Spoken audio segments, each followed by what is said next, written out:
আসসালামু আলাইকুম রহমতুল্লাহ বারাকাত। আশারায়ে জিলহিজ্জা, মহিমান্বিত মাস জিলহজ মাসের ফজিলতপূর্ণ প্রথম দশকের গুরুত্ব, তাৎপর্য ও করণীয়। এই দশকের আমল সমূহের ধারাবাহিক আলোচনায় আমরা ইতিপূর্বে আলোচনা করেছি। 1 নম্বর, পৌরকর্ম থেকে বিরত থাকা। 2 নম্বর, রোজা রাখা দশক জুড়ে। 3 নম্বর, বিশেষভাবে 9 তারিখ ইয়মে আরাফা এর রোজা রাখা। 4 নম্বর, এই দশক জুড়ে আরেকটি বিশেষ আমলের কথা আহ কোরআন এবং হাদিসের থেকে পাওয়া যায়। এই দশক জুড়ে খুব বেশি বেশি জিকির করা, যে কোনো ধরনের জিকিরই হতে পারে। যেমন হাদিসের মধ্যে এসেছে, আফজলুদ যিকরি তিলাওয়াতুল কোরআন, সর্বোত্তম জিকির হচ্ছে কোরআনে কারীমের তিলাওয়াত। কোরআনে কারীমের তিলাওয়াত এর মাধ্যমে জিকির করা। এছাড়া যে সকল জিকির আমার জানা আছে, আমাদের জানা আছে, সেগুলো আমরা করতে পারি।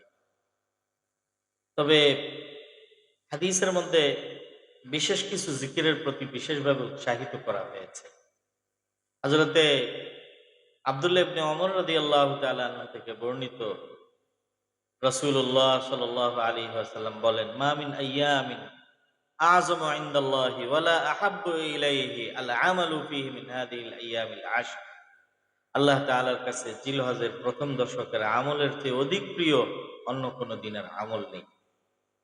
এজন্য নবীজি উম্মতকে আদেশ করেছেন, ফাআক্তিরু ফীহিন্না মিনাত তাহলিল ওয়াত তাকবীর ওয়াত তাহমিদ। সুতরাং তোমরা এই দিনগুলোতে বেশি বেশি তাহলিল করো, তাকবীর করো, তাহমিদ করো। তাহলিল মানে কি? তাহলিল মানে লা ইলাহা ইল্লাল্লাহ, তাকবীর মানে আল্লাহু আকবার, আর তাহমিদ মানে আলহামদুলিল্লাহ অথবা লিল্লাহিল হামদ। এটাকে আমরা আলাদা আলাদা ভাবে করতে পারি। লা ইলাহা ইল্লাল্লাহ, লা ইলাহা ইল্লাল্লাহ, আল্লাহু আকবার, আল্লাহু আকবার, আলহামদুলিল্লাহ, আলহামদুলিল্লাহ। আবার মিলিয়ে যদি আমরা করতে চাই, এভাবেও এসেছে, লা ইলাহা ইল্লাল্লাহু আল্লাহু আকবার ওয়ালিল্লাহিল হামদ, লা ইলাহা ইল্লাল্লাহু আল্লাহু আকবার ওয়ালিল্লাহিল হামদ।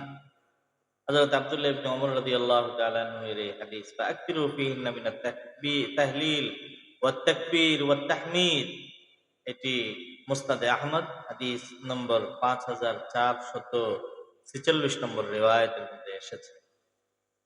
মুসান্নাফে ইবনে আবি শাইবা এর মধ্যে এসেছে যে লা ইলাহা ইল্লাল্লাহু আল্লাহু আকবার ওয়ালিল্লাহিল হামদ, এটাও পড়া যায়। অথবা প্রসিদ্ধ যে তাকবীরে তাশরিক আছে, এটাও মূলত একটা জিকির, এটাও আমরা চাইলে করতে পারি। আল্লাহু আকবার, আল্লাহু আকবার, লা ইলাহা ইল্লাল্লাহু আল্লাহু আকবার, আল্লাহু আকবার ওয়ালিল্লাহিল হামদ।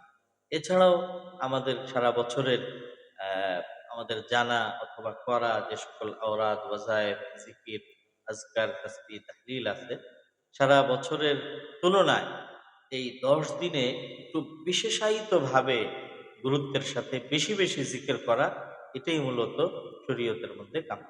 কারণ আলা বিযিকরিল্লাহি তাতমাইন্নুল কুলুব, জিকিরের মাধ্যমে মানুষের আধ্যাত্মিক শক্তি বৃদ্ধি পায়, আল্লাহ তাআলার সাথে নৈকট্য লাভ হয়, আল্লাহ তাআলার মহাব্বত অন্তরের মধ্যে জাগ্রত হয়, এবং ইমানের মধ্যে সজীবতা এবং তাজেকি এবং ইমানের মধ্যে একটা শক্তি সৃষ্টি হয়। তো এই 10 দিনের জিকিরের মাধ্যমে আমাদের এই আধ্যাত্মিক শক্তি সঞ্চয় করার একটা বিশেষ একটা সুযোগ, আমরা এই সুযোগটাকে কাজে লাগাই। আল্লাহ তাআলা আমাদের